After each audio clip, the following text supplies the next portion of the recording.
Salam saudara semuanya yang dikasihi Tuhan Yesus Kristus. Bertemu kembali dengan saya, orang awam. Saya harapkan saudara semuanya dalam keadaan yang sehat. Seperti saya juga dalam keadaan yang sehat. Tidak kurang suatu apapun. Karena di masa-masa sekarang ini, situasi yang seperti sekarang ini, menanyakan kabar itu hal yang baik. Menanyakan kabar tentang kesehatan, mendoakan itu hal yang baik. Saudaraku yang dikasihi Tuhan Yesus Kristus, sebagai orang percaya, orang Kristen, ya,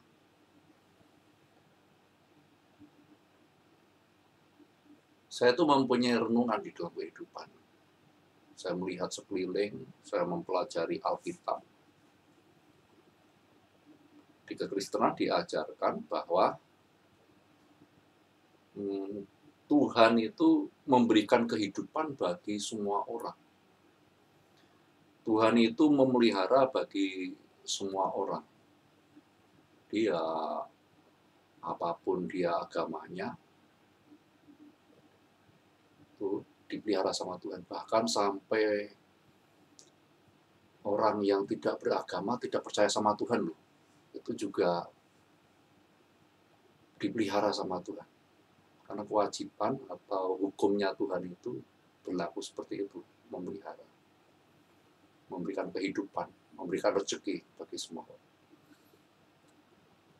Di dalam Matius 5 ayat 45 itu jelas disebutkan bahwa Tuhan menurunkan hujan bagi orang yang benar maupun tidak benar. Bagi orang yang percaya maupun yang tidak percaya. Coba kita lihat Matius 5 ayat 45. Karena dengan demikian kamu menjadi anak-anak Bapamu yang di surga, yang memberikan matahari bagi orang yang jahat dan orang yang baik, dan menurunkan hujan bagi orang yang benar dan orang yang tidak benar. Jadi Tuhan itu memberikan rezeki ya bagi untuk semua orang. Kalau kita lihat di dalam Kejadian, orang mau mencari rezeki ya harus berjuang, berusaha. Itu tidak berlaku hanya orang yang percaya sama Tuhan aja, tapi semua orang seperti itu harus bekerja, berjuang. Sampai di dalam Kejadian disebutkan dengan berpeluh, berarti dengan sekuat tenaga. Jadi Tuhan itu memelihara semua orang. Tuhan itu memberikan penghidupan bagi semua orang. Mau dia yang beragamanya Kristen, Islam, Hindu, Buddha, Konghucu atau agama yang lainnya, bahkan yang tidak percaya sama Tuhan sekalipun Tuhan pelihara. Itu kenyataan di dalam dunia yang kita lihat ini. Dan Alkitab mencatatkannya seperti itu. Catatan seperti itu. Di dalam perenungan kehidupan kita bisa melihat seperti itu. Jadi Tuhan hanya memelihara, memberikan makan untuk orang Kristen, enggak. Orang Muslim, orang Konghucu, orang yang tidak beragama pun dipelihara, dikasih makan. Semuanya dikasih makan. Karena Tuhan itu untuk semuanya. Untuk memberikan kehidupan untuk semuanya. Terus di dalam perenungan saya selanjutnya, bahwa pada saat saya mempunyai anak itu mempunyai rezekinya masing-masing. Seperti saya itu mempunyai rezeki saya sendiri-sendiri. Umpamanya anak itu, saya 3 bersaudara ya. Ini saya ambil contoh keluarga saya sendiri, saya 3 bersaudara. Saya nomor 2, ada kakak saya, adik. Dan 3-tiganya ya tidak sama di dalam memperoleh berkat atau memperoleh rezeki dari Tuhan itu berbeda-beda. Saya dengan kakak saya berbeda.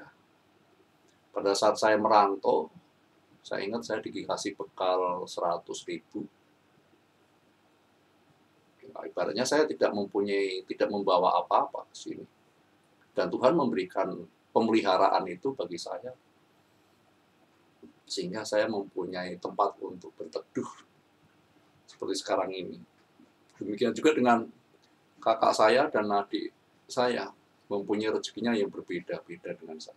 Yang jelas berbeda dengan saya. Anak membawa atau mempunyai rezekinya masing-masing. Jadi kita sebagai orang tua itu tidak usah terlalu panik untuk memikirkan anak nanti seperti apa. Karena seperti kalau kita renungkan, pada saat kita lahir itu kan kita tidak bisa memilih harus, wah saya kepengennya memilih dari keluarga kaya, kan enggak. Kita dilahirkan ya sesuai keadaan kita masing-masing. Dan kalau kita mau mendapatkan materi, ya kita harus berjuang. Tidak bisa malas-malasan. Tidak boleh malas-malasan. Kalau kita malas-malasan, kita tidak berjuang, ya kita tidak akan memperoleh apa-apa. Itu yang saya renungkan di dalam kehidupan. Dan saya juga merenungkan bahwa kehidupan ini hanya sementara. Sementara. Jadi kalau saya renungkan kehidupan saya, perasaan saya keluar dari sekolah baru kemarin, perasaan saya merantau baru kemarin, tapi ternyata sudah 25 tahun saya merantau. 25 tahun saya pergi dari rumah orang tua, kurang lebihnya seperti itu. Sangat cepat sekali. Perasaan saya masih muda, ternyata ini rambut kepala saya sudah banyak bebannya. Sangat cepat sekali. Makanya di dalam 1 Petrus 1 ayat 24, firman Tuhan berbunyi, semua yang hidup adalah seperti rumput, dan segala kemuliaannya seperti bunga rumput. Rumput menjadi kering dan bunga gugur. Jadi sangat cepat sekali. Tadinya masih kecil, muda, gagah itu kan mekar, itu bunga kan mekar, itu indah gitu. Terus lama-lama layu. Seperti saya ini posisinya masih posisi mekar, bunga mekar. Dan hanya sementara kehidupan, tidak lama. Dan kalau kita renungkan lagi, saya beberapa kali melihat atau mengikuti penguburan orang meninggal, ikut dalam atau terlibat dalam penguburan orang meninggal. Ya semuanya tidak ada yang membawa apa-apa. Masuk peti, kalau yang Muslim ya hanya keranda, dibawa keranda, tidak pakai apa-apa. Nggak bisa dibawa apa-apa. Kalaupun dibawa ya paling ke liang lahat itu terus busuk. Nggak ada yang dibawa. Jadi kalau kita hidup di dunia ini, kita mengumpulkan apa-apa. Kita berpikir, kita nantinya kita mengumpulkan ini dan itu untuk anak-anak kita, padahal anak-anak kita sudah mempunyai rezekinya masing-masing. Sudah mempunyai rezeki masing-masing. Ada seorang pengusaha, pada masa tuanya, dia menjadi kesepian. Karena apa? Anak-anaknya sudah sibuk dengan dunianya. Tadinya disekolahkan di luar negeri, segala macam. Habis itu dia bekerja di perusahaannya sendiri, dan usaha orang tuanya ditinggal. Ada yang seperti itu. Bahkan saya ada bertemu dengan seorang yang cukup kaya, cukup sukses karena dia mempunyai 4 anak, 4-4-nya dokter. Pada saat saya berbincang-bincang, dia bercerita, kalau dulu saya, ini si orang kaya ini berkata, kalau dulu saya, kalau ada lahan atau tanah di pinggir jalan mau berapa meter, saya berusaha untuk mendapatkan. Tapi kalau sekarang sudah enggak. Ada hal yang dia merasa seperti apa. Terus dia bilang, sekarang anak saya kan udah jadi dokter, usaha saya berarti nggak ada yang teruskan. Iya, karena memang anak mempunyai rezekinya sendiri-sendiri, saudara. Mempunyai rezekinya sendiri-sendiri. Makanya kalau kita terlalu bangga dengan kekayaan kita, nanti kalau kita tinggal, mohon maaf nih, kalau kita tinggal mati, siapa yang memakai? Anak kita belum tentu. Anak kita mau menempati rumah kita. Mereka pasti mempunyai rumah sendiri. Kalaupun anak, belum tentu nanti cucu mau menempati. Bisa-bisa kita dijual. Itu kenyataannya seperti itu, saudara. Jadi harta seperti apapun tidak bisa kita bawa, dan kita tidak bisa membawa kebanggaan karena mendapatkan harta apapun. Nggak akan. Bahkan karena punya mobil, punya rumah, nantinya juga akan ditinggalkan. Kalau enggak, anaknya pada masa anaknya, ya pasti pada masa cucunya atau cicitnya pasti udah beralih tangan ke orang lain. Makanya Tuhan Yesus di dalam Matius 6 ayat 19 itu mengingatkan kepada kita. Jadi Tuhan Yesus mengingatkan kepada kita di dalam Matius 6 ayat 19 itu, saya merenungkan seperti ini.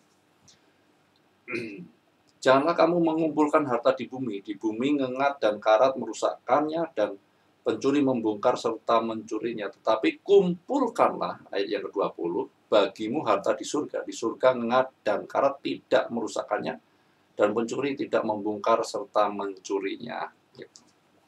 Tuhan Yesus juga mengingatkan di sini bahwa di dalam ayat berikutnya itu Tuhan Yesus mengingatkan tentang, lihat burung pipit, burung di udara tidak pernah mengumpulkan bekal atau mempunyai lumbung, tapi tetap Tuhan pelihara. Lihatlah bunga-bunga yang tanpa memintal, bunga-bunga tertentu sangat indah. Tuhan kasih itu semuanya. Keindahan-keindahan bunga itu dikasih. Tuhan mengingatkan, ayo kita ini kan lebih daripada burung ataupun lebih daripada bunga. Pasti Tuhan akan pelihara itu semua. Tuhan mengingatkan, semuanya itu, kekayaan, segala macam itu dicari oleh orang-orang yang tidak mengenal Tuhan. Nah, mosok kita sebagai anak-anak Allah akan berlaku sama seperti itu? Enggak. Tuhan mengingatkan kepada kita supaya kita mencari harta di surga. Harta di surga apa? Harta di surga itu adalah ayat yang ke-33 dari Matius 6. Carilah dahulu kerajaan Allah dan kebenarannya. Jadi, kita harus mencari. Harta di surga itu adalah pencarian kita akan kerajaan Allah. Dan pada saat kita menemukan di dalam firman Tuhan ini, salah satu contoh firman yang kita temukan itu, kasihlah Tuhan Allahmu dengan segenap hatimu, dengan segenap akal budimu, dengan segenap jiwamu, dan dengan segenap kekuatanmu. Kasihlah sesamamu manusia seperti dirimu sendiri. Wah, kalau sudah dapat mendapatkan itu semuanya, waduh nikmat bener. Jadi harta yang kita punya ini kan yang memiliki Tuhan, ya kita serahkan semuanya pada Tuhan. Kita memakai untuk menikmati ini semuanya. Kita nikmati, tapi bukan untuk hura-hura, bukan untuk pamer-pamer, bukan. Tapi kita nikmati aja. Ya, kita punya mobil, ya kita nikmati aja. Kita saat ini jalan kaki, ya kita nikmati jalan kaki. Saya pernah jalan kaki, ya saya berusaha jalan kaki. Pada suatu hari, istri saya bertanya, kehidupan kita seperti apa? Ya kita menikmati saja kehidupan ini seperti ini. Kita pulang, kita nikmati. Dapatnya seberapa ya nikmati, syukuri, berjuang tetap. Karena firman Tuhan kan kita harus berpeluh dalam mencari rezeki. Berjuang keras. Tapi hasilnya terserah Tuhan dan kita bersyukur, mengucapkan syukur. Kalau kita mendapatkan rezeki yang lebih, ya puji Tuhan. Dan saya juga berdoa, ya Tuhan jangan sampai pada saat mempunyai rezeki yang banyak, saya berlaku dosa dalam mengelola rezeki itu, keuangan itu. Tapi pakai Tuhan, supaya rezeki saya yang saya dapatkan ini menjadi harta kami yang di surga. Harta. Kalau kita mengasihi Tuhan kan, di mana hartamu berada, di situ hatimu berada. Kalau kita mengasihi Tuhan ya, dimanapun kita berada, adanya kasih sama Tuhan. Pada saat kita mengasihi sesama, dimanapun kita berada, kita mengasihi sama kita. Tuhan memberikan kehidupan bagi orang yang percaya dan tidak. Tentunya kita sebagai anak-anak Allah juga mengasihi bagi mereka yang percaya sama Tuhan maupun tidak. Itulah harta di surga. Harta yang sangat luar biasa. Dan Tuhan pun memberikan perumpamaan kalau kita mendapatkan harta di surga itu seumpama kita menemukan suatu harta karun di tanah orang dan kita menjual milik kita semuanya untuk mendapatkan harta itu.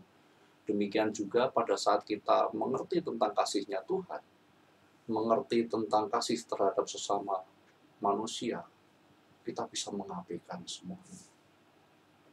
Hanya mengasihi Tuhan semata-mata. Tentunya kasih terhadap Tuhan itu tidak mungkin, kalau kita itu mengasihi Tuhan, tidak mungkin kita membenci keluarga kita, menyengsarakan mereka walaupun anak-anak sudah mempunyai rezekinya masing-masing. Tuhan Yesus memberkati, carilah dahulu kerajaan Allah dan kebenarannya. Jangan pernah mengumpulkan harta di dunia ini, karena tidak akan pernah kita bawa kemana-mana.